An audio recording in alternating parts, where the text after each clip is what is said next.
Біздің бүгінгі сабағымыздың тақырыбы 6 сыныптағы шектеусіз периодты ондық бөлшекті жай бөлшекке айналдыру тәсілі. Шектеусіз периодты ондық бөлшек дегеніміз қандай бөлшек? Мысалы, біз 3-тен 1 бөлшегін алайық. 3-тен 1 бөлшегін алсақ, осы 3-тен 1 бөлшегін, яғни 1-ді біз 3-ке бөлетін болсақ, 3 қайталана береді. 0,3 осылай қайталана береді. Сондықтан біз қайталана беретін санды 0,3 деп жақшаға аламыз да, оқылуы 0, периодта 3 деп оқылады. Енді кез келген осындай шектеусіз периодты ондық бөлшектер барлығы да жай бөлшекке айналады.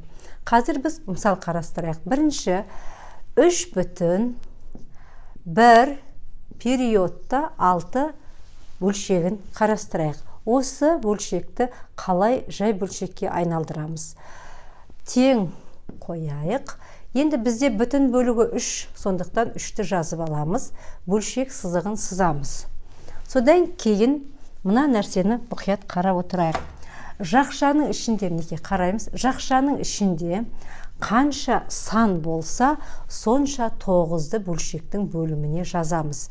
Егер жақшаның ішінде 2 сан болса, 2 9 жазамыз.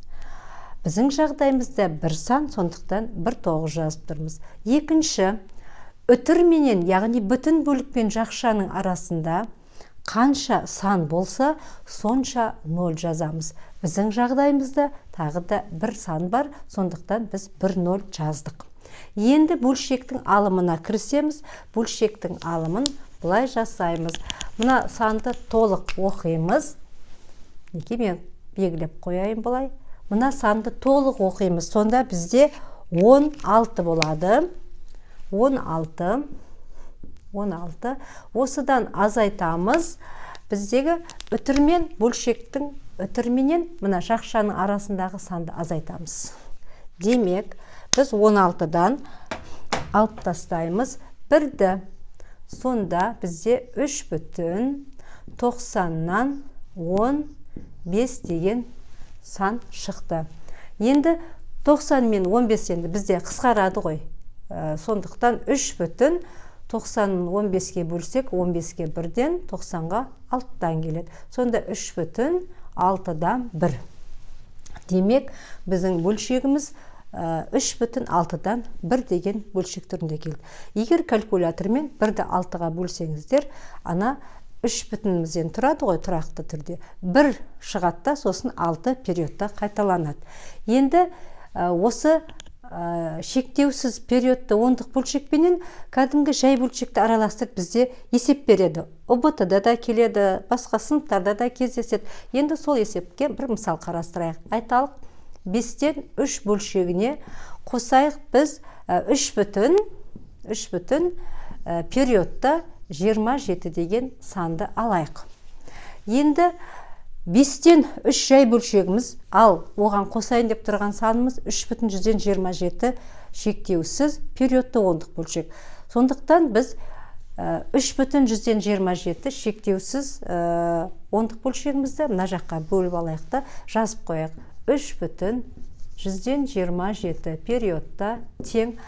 Бүтініміз бізде 3 болғандықтан 3 жазып қояйық. Бөлшек. Жаңағы әдіспенен 27. Неше бізде жақшаның ішінде неше сан болса, сонша 9 жазамыз. 99. Ал бізде үтірменен жақшаның арасында сан жоқ. Сондықтан біз 27-ні өзін жазып қоямыз да, одан алатын санымыз жоқ, немесе азайту 0 деуге болады. Мына жерде сан жоқ қой. Сондықтан 27 азайту 0 деп те жазуға болады. Енді 27 мен 99 бізде қысқарады. Нешеге? 9-ға қысқарады. Сонда 3,99-ға 11-ден 27-ні 9-ға бөлсек 3-тен 3,11-ден 3 деген бізде жай бөлшек шықты. Енді осы өрнегімізді енді есебіміз әрі қарай жалғастырайық. 5-тен 3 қосу, енді 3 периодта 27-нің орнына 3,11-ден 3 аралас санын қоямыз. Енді 5-ші сыныптың есебі тақырыбы берілген, аралас сан мен жай бөлшекті қосу. Бүтін бөліктерін қосып аламыз. 5 пен 11-ді ортақ бөлімге келтірсек, ортақ бөлім бізде 55 болады. Бірінші бөлшекке 11-ден келеді, екінші бөлшекке 5-ден келеді. Сосын 11 мен 3-ті көбейтеміз, бізде 33 болады, плюс 5 пен 3-ті көбейтеміз, 15 тең 3 бүтін 55-тен, енді 33-ке 15-ті қоссақ, бізде 48 шығады. Сонымен біздің есебіміздің жауабы 3 бүтін 55-тен 48. Мінекей, осы шектеусіз периодты ондық бөлшекпенен жай бөлшектер араласып келген тапсырмаларды осылай орындауымызға болады.